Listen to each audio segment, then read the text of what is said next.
Hi, in this video we're going to be talking about stretching and whether stretching is a good idea or not for an Achilles tendinopathy.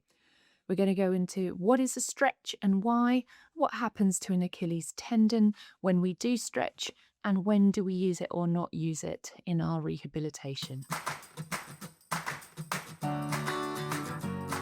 I'm Ali, I'm one of the physios from treatmyachilles.com. We're an online virtual physiotherapy platform treating all things related to Achilles. If you would like to find out a little bit more information, we have a link to our website below where you can also book appointments. So, what is a stretch? A stretch is where we pull one end of a muscle away from the other end of the muscle and we hold it. And typically we hold it for about 30 to 40 seconds where we get a slight change in the length of that muscle.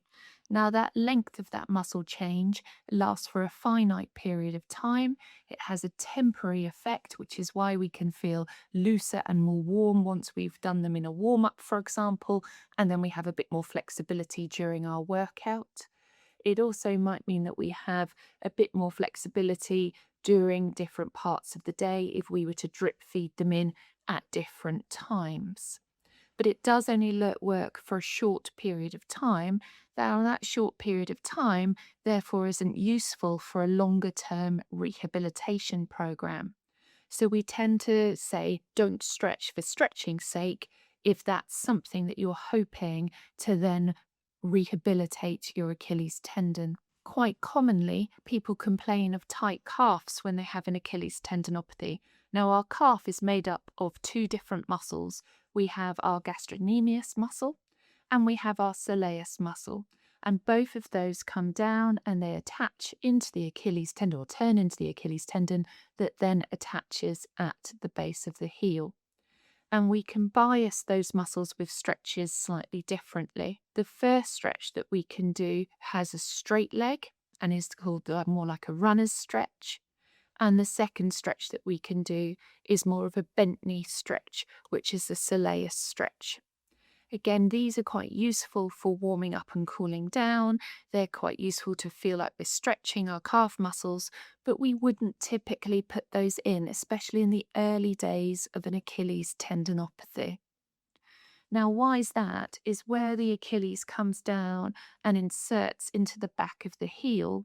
That area there, when we go into a dorsiflexed position, so that dorsiflexion is where you're pulling your toes back towards you. When we go into that dorsiflex position, we pull its attachment closer to the bone. So it has a compression force going through it. This is completely normal. It's something that we should be having. It's something that we should be doing. But if our Achilles is aggravated or injured at the moment, doing that movement and squashing it is a bit like having a bruise and pressing on it. And we might not feel that in the moment, but we might feel it afterwards, or it might be acutely painful when we're stretching it. So typically, if we're having a really painful Achilles episode, or your Achilles has just started, down the bottom it looks a bit thicker, or there's any kind of puffiness around there, that is the time to not be stretching whatsoever. And again, please be getting guidance on this, as this is quite a nuanced approach. It might also depend on where you're feeling your Achilles tendinopathy. So typically we have different areas right in the mid portion or right lower down when it attaches to the calcaneus is your insertional area. And there's been a lot more evidence and thought about this recently. And this is where the lower it is, the closer to the bone where your symptoms are right down the bottom of the heel, the more you're likely to get irritated with that compression force, with that dorsiflexed force. So lots of the evidence base is saying don't go into that dorsiflexed position on a regular basis with exercise right at the beginning of or right over the time where your insertional Achilles tendinopathy is really angry or irritated. So that might mean putting heel wedges in your shoe. That might mean doing exercises from a flat floor, but it would also mean not doing any calf stretches whatsoever. It doesn't just mean that insertional Achilles tendinopathy people or patients that are suffering with that are the only ones that don't like stretching. Sometimes stretching can also irritate that mid portion.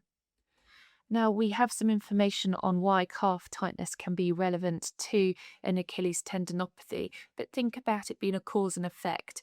If you are unable to push off and move and walk as normally or run as normally, and you're walking more with a flat foot, or you've changed by not stretching, you are more likely to feel tension in those calf muscles. It's not the tension in the calf muscles that's causing the Achilles, it's how you're moving that's causing the tension in the calf muscles. So when people massage or loosen off those calves, everything can feel much more comfortable, much more easier to move, and that's fantastic. And that's why people tended to try the stretching exercises. If I go back 20, 30 years when I first started being a physio, what we gave people was stretching for Achilles.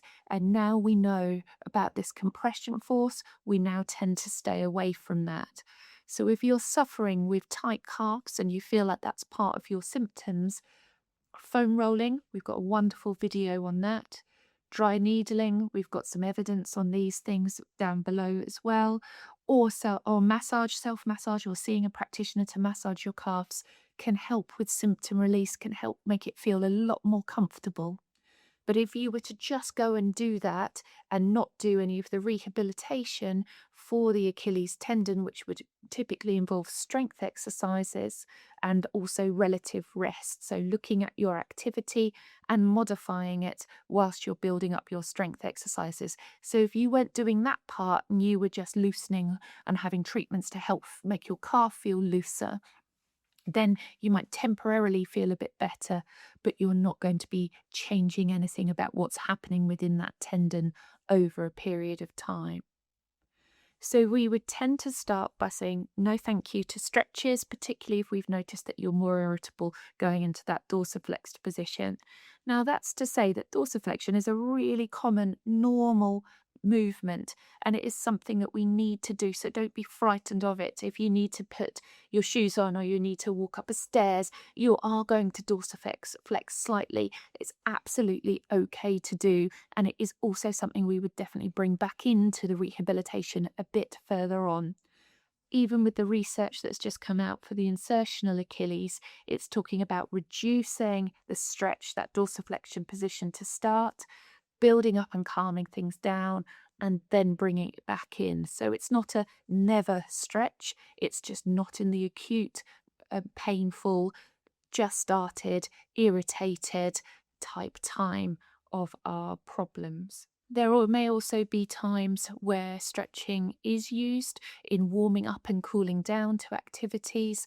When we're temporarily removing stretching, it may be that we continue with the rest of your body movements. And we have got some articles on stretching for warming up and cool downs and ideas for warm ups for different sports. Again, those are put below. If you're unsure of any of those activities in those warm-ups are aggravating you, again, you need to speak to a practitioner to get that advice on what's nuanced and what's better for you. There can be some different activities and movements we do where we do accidental stretching, and that accidental stretching could be things like a warrior in yoga or a downward dog. It might be things like lunges or planks where we're up on our tiptoes at the back. So again, in the short term, we may be having to reduce some of those, and we've got videos on how to adapt for yoga and adapt different positions for squats and lunges as well. So stretching is great in the right context. Stretching is something that we would always aim to get back for people being able to do, but would we give it for an Achilles tendinopathy? Typically no, but we would reintroduce it at the right time, and that's where getting advice on this is important.